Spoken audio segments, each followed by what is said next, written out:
Coffee. Thanks. Sheela എല്ലാ കാര്യങ്ങളും പറഞ്ഞു. പക്ഷെ അർച്ചനയോട് ആരാ ഇതൊക്കെ പറഞ്ഞ് മനസ്സിലാക്കുക? എന്താ? ദാ അത് കണ്ടോ? അതുപോലെ ഒരെണ്ണം ഉണ്ടായിരുന്നതാ. 6 മാസം മുമ്പ് ഞാൻ അവളോട് കല്യാണത്തെക്കുറിച്ച് പറഞ്ഞു. ദേഷ്യം വന്ന് എറിഞ്ഞു പൊട്ടിച്ചു. അങ്ങനെയാണോ? അയ്യോ, അവളുടെ ദേഷ്യത്തെ കുറിച്ച് നിങ്ങൾക്ക് അറിയില്ല. കുറച്ചു ദിവസം മുമ്പ് തൊട്ടടുത്ത വീട്ടിലെ ചെറുക്കൻ പട്ടാളത്തിൽ നിന്ന് വന്നു. ഇവളെ കണ്ട് മയങ്ങി ഇവളുടെ സ്വഭാവം അറിയാതെ അവൻ ഇവളോട് ഐ ലവ് യു എന്ന് പറഞ്ഞു. കൊടുത്തില്ലേ ചെകിടത്തൊന്ന്. അവൻ അന്ന് തന്നെ കാശ്മീരിലേക്ക് തിരിച്ചുപോയി. ഒന്നും മിണ്ടരുത് എന്ന് വെച്ച് അങ്ങനെ വിടാൻ പറ്റൂ? അല്ല, കാശ്മീരി തിരികെ വിളിക്കണമെന്ന് പറയുന്നത്. അല്ലല്ല, ഏതാ നല്ലതെന്ന് നമ്മളല്ലേ പറയേണ്ടത്. അതിന് ഞാൻ എന്ത് ചെയ്യാനാ? അതെല്ലാം ഞാൻ നോക്കിക്കോളാം. എനിക്ക് വേണ്ടത് നിങ്ങളുടെ സമ്മതവും അനുഗ്രഹമൊക്കെയാണ്. എന്റെ കണ്ണടഞ്ഞ അവളുടെ ഗതി എന്താവുന്ന എന്റെ പേടി. മോൻ അവൾക്കൊരു നല്ല ജീവിതം കൊടുത്ത സമാധാനത്തോടെ മരിക്കാം. സാറ് ഞങ്ങളിവിടുന്ന് മാറണമെന്ന് പറഞ്ഞ് പിടിവാശി പിടിക്കുക. അത് കളയുന്നേ. നിങ്ങൾ നിങ്ങളുടെ ജോലി നോക്കാൻ നോക്ക്. അതെ, ഇനി നിങ്ങൾ അങ്ങേരുമായിട്ട് വെറുതെ വഴക്കിനൊന്നും പോവണ്ട.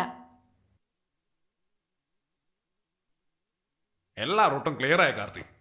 ഇനി നമ്മൾ ശ്രദ്ധിക്കേണ്ടതാ സെക്രട്ടറി ആയ. ആദ്യം അയാളുടെ മനസ്സിൽ എനിക്കൊന്ന് കയറി കൊടുക്കും. ആ ചേച്ചിയെ പെട്ടിരിക്കുക. പിന്നല്ലേ നീയേ. Bay serious. തമാശ പറയാനുള്ള സമയമല്ലത്. അവിടെ ശാപ്പാട് രാമൻ ഒരുത്തനുണ്ടല്ലോ. ആരാ? അവൻ തന്നെ സെക്രട്ടറിയുടെ പുന്നാരമൻ. അവന് കീബോർഡ് പഠിപ്പിച്ചു കൊടുത്ത് ഒറ്റ മാസത്തിനുള്ളിൽ ഒരു കുട്ടി റഹ്മാനാക്കും ഞാൻ. ഇപ്പൊ നീയാ തമാശ പറയുന്നത്. വേറെ വഴി വേണ്ടേ? എവിടെയെങ്കിലും പോയിരുന്ന് കരഞ്ഞിട്ടായാലും ഞാൻ ആ ജോലി ഏറ്റെടുക്കും. All the best. എനിക്ക് രാവിലെ 5:30 എഴുന്നേക്കണം. ഓരോ വീട്ടിലും പാല് കൊടുക്കാൻ പോകണോ? അല്ല, ജോഗിങ്ങിന് പോകണം. എന്തു പറ്റിയാടാ നിനക്ക്? അർച്ചന ദിവസം ജോഗിങ്ങിന് പോകുന്നുണ്ടല്ലോ. ഒറ്റയ്ക്കാണോ? പട്ടിക്കുട്ടിയുണ്ട്. പിന്നെ നീ എന്തിന്? Good night. Professor, this is too much. എന്ത് ടു മച്ച്? നീയാണോ ചോദിച്ചത്? തന്നോട് പറയേണ്ട കാര്യം ഞാൻ തന്നോടല്ല വേറെ ആരോടാ പറയേണ്ടത്? ഇത് എങ്ങനെയാണ് കൈകാര്യം ചെയ്യാൻ പോകുന്നത്? അതിനിപ്പോ ഞാൻ എന്ത് ചെയ്യണോ? അനന്തകൃഷ്ണൻ, ഈ പ്രശ്നത്തിന്റെ ഗൗരവം മനസ്സിലാക്കാതെയാണ് നിങ്ങൾ സംസാരിക്കുന്നത്. ഇതാകെ പ്രശ്നമാവും. സർ. ഹലോ. ആ ബാബു, നീ വന്നത് വളരെ നന്നായി. എന്തു പറ്റി സർ? നമസ്കാരം. എന്താ ബാബു ഒന്നും അറിയാത്തവരെ പോലെ സംസാരിക്കുന്നത്? മുഖ്യമന്ത്രിക്ക് സുഖമില്ലാതെ ഹോസ്പിറ്റലിൽ അഡ്മിറ്റ് ചെയ്തിരിക്കുക. അതിന് ഞാൻ എന്ത് ചെയ്യണം? ഞാൻ എന്താ ഡോക്ടർ? ശരിയല്ലേ? അദ്ദേഹത്തെ കണ്ടൊരു ഡോക്ടറാണ്. അല്ല സാർ, MBBS പഠിച്ച ഡോക്ടർ പോലെ ഇല്ലെന്നാ. കണ്ടില്ലേ എത്ര ഇറസ്പോൺസിബിൾ ആയിട്ട് സംസാരിക്കുന്നു? ചേച്ചേ, അങ്ങനെയൊന്നുമില്ല സർ. അങ്ങനെ തന്നെയാ ബാബു. മുഖ്യൻ എത്ര നല്ലവനാ. അദ്ദേഹത്തിന് ബ്രെയിൻ ട്യൂമർ ആണെന്നാ പറഞ്ഞു കേട്ടെ. നാളെ എന്തെങ്കിലും ഒന്ന് സംഭവിച്ചാൽ ലോ ആൻഡ് ഓർഡർ ആകെ തകർന്നു പോയില്ലേ? ന്യൂസ് പേപ്പർ വരില്ല, പാല് വരില്ല, കടകൾ തുറക്കില്ല. ഞാൻ നിങ്ങളുടെ വീട്ടിൽ പാല് കൊണ്ടുവരാം. സാറ് രാവിലെ പേപ്പർ കൂടെ കൊണ്ടുവരും. നിന്നോട് ചോദിച്ചു. അല്ല സാർ, ഞാൻ സാറിനെ സപ്പോർട്ട് ചെയ്തതാ. എനിക്കൊരു ഹെൽപ്പിംഗ് മെന്റാലിറ്റി. മിസ്റ്റർ അനന്തകൃഷ്ണൻ, ഇവിടെ താമസിക്കുന്നവരെ കുറിച്ച് ചിന്തിക്കാതെ, നിങ്ങൾ ഇവിടെയുള്ളവരുടെ സുരക്ഷിതത്വം മനസ്സിലാക്കാതെ വെറും പാൽക്കാരനെ പോലെ സംസാരിക്കുന്നു. അടുത്ത ഇലക്ഷൻ വരട്ടെ, ഞങ്ങൾ ആരാന്ന് കാണിച്ചു തരാം. Mark my words, your days are numbers. പ്രൊഫസറെ, എന്റെ അടുത്ത് വേണ്ട. സാർ, സാർ മാറിയിരിക്ക്. ഇത് ഞാൻ നോക്കിക്കോളാം. ടെൻഷൻ ആവാതിരിക്കും സാർ. ഇത് നോക്കൂ സാർ, ഞാൻ നിങ്ങളെ സപ്പോർട്ട് ചെയ്യാം സാർ. അടുത്ത ഇലക്ഷനിൽ കള്ളവോട്ടെങ്കിലും ചെയ്ത് ഞാൻ ജയിപ്പിക്കാം സാർ. പോടോ, ഇറങ്ങി പോടോ. ജാനു, നീ അടുത്ത് പോ. ഇത് റെസ്പോൺസിബിലിറ്റി. മുഖ്യമന്ത്രിക്ക് ഒന്നും പറ്റില്ല സർ. അദ്ദേഹത്തെ അമേരിക്കയിലേക്ക് കൊണ്ടുപോയിട്ടുണ്ട്. അതെ സാർ, നാട്ടുകാർ മുഴുവനും പോകുന്നു. സത്യം. അതെ സർ, അടുത്ത ഇലക്ഷൻ അദ്ദേഹം തന്നെ ജയിക്കും. എങ്ങനെ അറിയാം? അദ്ദേഹത്തിന്റെ ജാതകം അങ്ങനെ സർ. സാർ പോയട്ടെ, എല്ലാം ഞാൻ നോക്കണം. സി എത്ര റെസ്പോൺസിബിൾ ആയിട്ടാ മറുപടി പറയുന്നത്. മാർക്ക് മൈ വേർഡ്സ്, അടുത്ത സെക്രട്ടറി ഇവൻ തന്നെ. അതൊക്കെ പിന്നെ തീരുമാനിക്കാം. സാർ ആദ്യം പോയി ഉറങ്ങാൻ നോക്ക്. പാല് വന്നാലും ഇല്ലെങ്കിലും ഇവളുണ്ടാക്കുന്ന കാപ്പിക്ക് ഒരേ രുചിയാ. മോനെ, ഒരുപാട് നന്ദിയുണ്ട്. ഹേ, അതൊന്നും സാരമില്ലേ.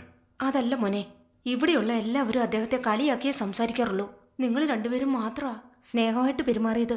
സാറിന് ശരിക്കും എന്താ സംഭവിച്ചത്? ഞങ്ങൾക്കൊരു മോനുണ്ടായിരുന്നു.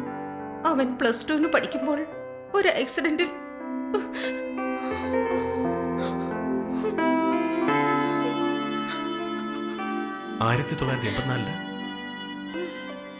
അവൻ ആക്സിഡന്റ് ആയെന്ന് ഫോൺ വന്നപ്പോൾ അന്ന് തളർന്നതാണ് അദ്ദേഹം. അതിനുശേഷം എന്താ സംഭവിച്ചതെന്ന് അദ്ദേഹത്തിന് ഒന്നും അറിയില്ല. ഒന്ന് കരഞ്ഞിട്ട് പോലുമില്ല. അന്ന് ഒരു പക്ഷെ ഒന്ന് കരഞ്ഞിരുന്നെങ്കിൽ ഇന്ന് അദ്ദേഹത്തിന് ഇതുപോലൊരവസ്ഥ വരില്ലായിരുന്നു. ആ ഷോക്കിൽ നിന്ന് ഇതുവരെ മോചിതനായിട്ടില്ല. അദ്ദേഹം ഇപ്പോൾ കാണുന്ന ലോകം 1984 പിന്നൊന്നും അറിയില്ല. നിങ്ങളുടെ മകന്റെ പേര് ബാബു എന്ന്? അങ്ങനെയായിരുന്നു ഞങ്ങൾ വിളിച്ചിരുന്നത്. സാറിനെ ബാബു എന്ന് വിളിക്കാറ്. അവൻ ഇന്ന് ജീവനോടെ ഉണ്ടായിരുന്നെങ്കിൽ മോനെ പോലെ തന്നെ ഇരുന്നേനെ.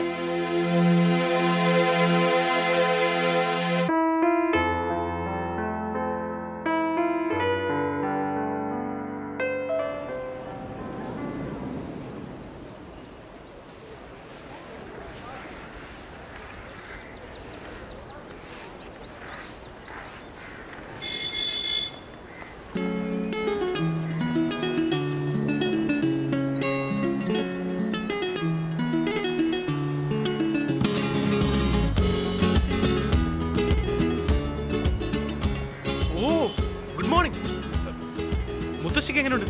മുത്തശ്ശി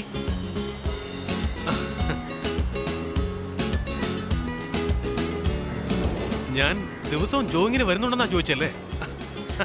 യാ, നീ ഡെയിലി 5 o'clock ജോഗിങ് 10 kilometers. കഴിഞ്ഞ ആഴ്ച ചറപറ മഴ പെയ്തിട്ട് റോഡിൽ മുഴുവൻ വെള്ളം കെട്ടിയില്ലേ? എന്നിട്ട് പോലും ഞാൻ ജോഗിങ്ങിന് പോയി. അതാ ഞാൻ. Your dog? Your dog? ആ, very cute. I love dogs. ഡോഗിക്കുട്ടി ബപ്പിമാ.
എന്താടക്ക നീ പുലിയെ പോലെ പോയിട്ട് പൂച്ചയെ പോലെയാണോ തിരിച്ചു വരുന്നത്?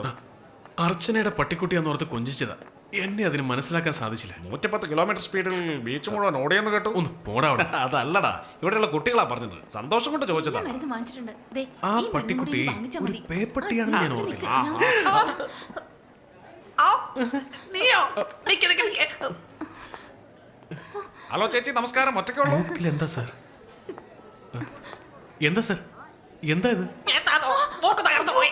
അതെ ഞാൻ നീ മിണ്ടാതിരി. ഞാൻ അങ്ങോട്ടേക്ക്. സാർ എന്തായാലും എന്നോട് പറഞ്ഞോളൂ സാർ. പക്ഷേ മലയാളത്തിൽ പറയണം. ചൈനീസ് എനിക്ക് വശമില്ല.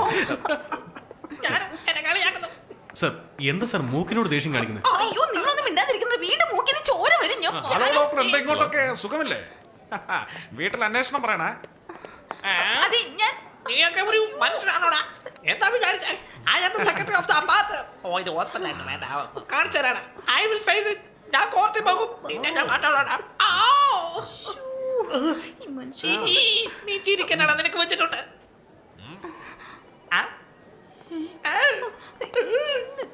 നിന്നെ ഒന്നിനെ വിടില്ലടാ. എന്നെ ഒന്നിനെ വിടില്ല. Come on, Janu. Come on.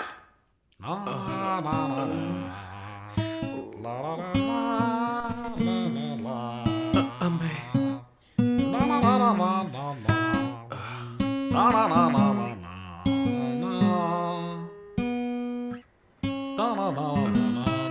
Vijay നല്ല വേദനയുണ്ടടാ.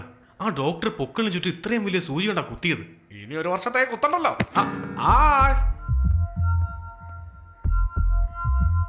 നിങ്ങൾ നായി കടിച്ചോന്ന് അറിഞ്ഞു? ഇത്ര വേഗം അറിഞ്ഞോ? എവിടെയാ കടിച്ചത്? അത് ആദ്യം നെടുമ്പാശ്ശേരി കടിച്ചു, അത് കഴിഞ്ഞ് കളമശ്ശേരിയിലും കടിച്ചു. ശരീരത്തിൽ എവിടെയാ കടിച്ചത്? കൃത്യമായിട്ടൊന്നും പറയാൻ പറ്റില്ല. ഒരു ദയവില്ലാതെ അവിടെ ഇവിടെയൊക്കെ കടിച്ചു. എനിക്ക് കാണണം. എല്ലാവരും കാണിക്കാൻ ഇതെന്താ കാഴ്ച ബംഗ്ലാവാ? ഇന്ന് കോളേജിൽ പോണില്ലേ? ഇന്ന് ഞാൻ പോയില്ല. എന്താ? മനസ്സിനൊരു സുഖമില്ല. ഞാൻ വേണമെങ്കിൽ ഇവിടെ നിന്ന് നിങ്ങൾ നോക്കിക്കോട്ടെ. എന്റെ പൊന്നെ വേണ്ട, ഇയാള് പോവാൻ നോക്ക്. എന്നെ മനസ്സിലാക്കില്ലല്ലേ? അതല്ല, ഈ ഡോക്ടർ കുത്തുവെച്ചുകൊണ്ട് എനിക്ക് ഉറക്കം വരുന്നു. അതുകൊണ്ടാ. ഒരു ചെറിയ ഉപകാരം ചെയ്യാവോ? എന്താ? ഒരു ചെറിയ സഹായം. പോകുമ്പോ ആ ഡോറൊന്ന് അടച്ചിട്ട് പോകാൻ പറ്റുമോ?